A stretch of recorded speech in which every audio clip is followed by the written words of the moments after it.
as a brand, we have been around roaring engines from day one. So from Dakar to Formula One, MotoGP.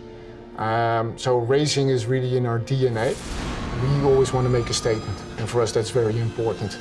But at a certain point we wanted something more, because I think the one thing that really pops out if you look at the custom bike movement is passion. It's okay, why don't we create a bike? The vibe, the real essence of Oil in the Blood fits us perfectly. At a certain point we just said, okay, why don't we create a custom motorcycle and a timepiece? Even if people don't like it, I don't care. I already knew what Callum was all about. We spoke about electric bikes a lot. Yeah, it just seemed the right way to go for it to be electric. We wanted to make the best bike possible. It's one challenge trying to win people over that it's electric, it's another trying to win them over with a completely new style. So we kind of wanted to do a design that people warm to, and they could recognise certain features that from a traditional motorcycle. So yeah, we ended up speaking with Energica, who were really welcome to the project, and they're sort of one of the more high-end electric motorcycles. The build quality is very good. You would sort of put them on par with Ducati or something like that. We believed in electric, that was the future. The biggest challenge was to show people that high-performing motorcycles could have been also electric. Now it's a moment where people are looking for this new technology because it's the next step. It's anyway showing to a certain kind of customer that you can have a nice bike customized as you want it, but at the same time being electric. One of the biggest advantage of being a small company is flexibility. In a small companies, we want to do it, let's do it. Love to see how it will be at the end. Yeah, before we knew it, we had the Energica Eva in the workshop, ready for us to start. So yeah, the Energica, it was just a nice base, particularly the swing arm, the frame. By the time we'd stripped all the panels off and we've got the bare bike, and we create a nice rolling chassis, it was perfect really. But with something like the Energica, you want some good range and lots of power. That requires a lot of batteries. So behind our fairing is literally like a suitcase of batteries, and it was a nice challenge to have. It created some really nice shapes on the bike. By the time actually the bike did roll in the workshop, we were 2 weeks into December, I think. That left us with 7 weeks, which we knew would be really tight, but we made myself and Des, we agreed that we would work 7 days a week, long hours, really long days, and we'd put the time in and make it happen and start building up from there. So our plan was to build full aluminium bodywork in a full fairing, sort of semi-retro style, custom. Well, obviously there has to be an idea. And I think Roland Sands also said that very well in the movie. He said, a custom bike is a custom bike, but there always has to be an idea. And it's the same thing with her watch. Well, it's a collision of two worlds. So we always look at, okay, so what are we thinking? What is the big idea here? So basically the son of time is the more emotional son of father time. So the son of time is there to encourage everybody to break away and cut loose. And we don't want to put people in a straitjacket.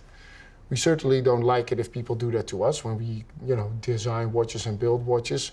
So we really wanted to create a statement timepiece to really go with the bike. We took a very good base model, which is our canteen model, and we customized it, basically. We made only 350 pieces. So we chose a very powerful Swiss movement, the Ronda 8040, and that was really the heart, the heart of the watch.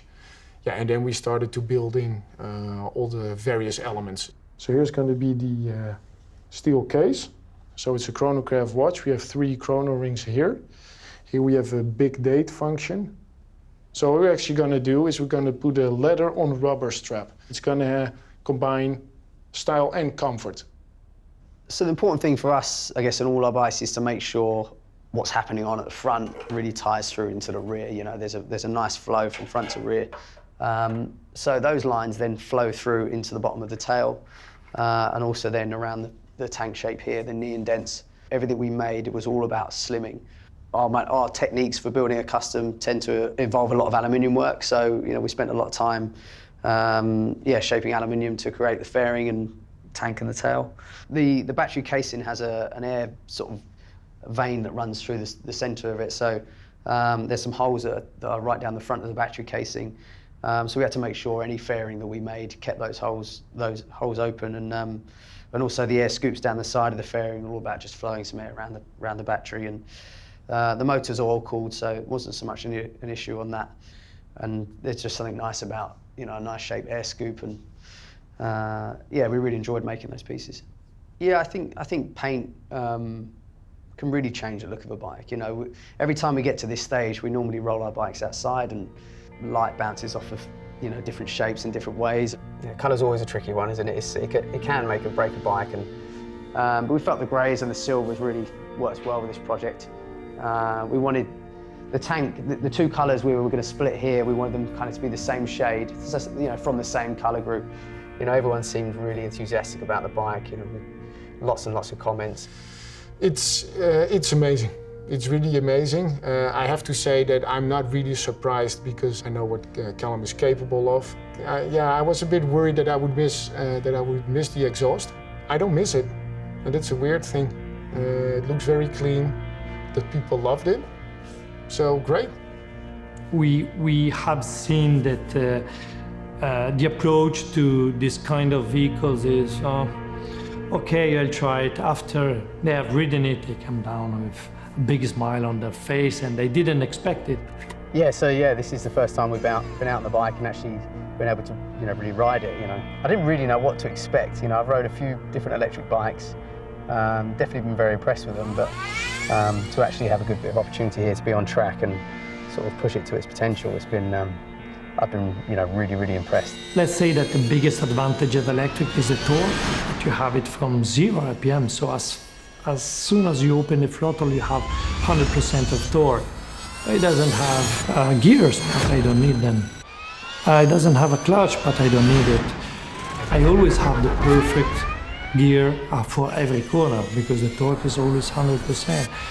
We have worked so much on the ride-by-wire control, so you can ride it at 2 or 3 kilometers per hour, just going side to a person walking, or you can go in the mountains and go very fast. It sort of goes where you want it to go and does everything you want it to do, really.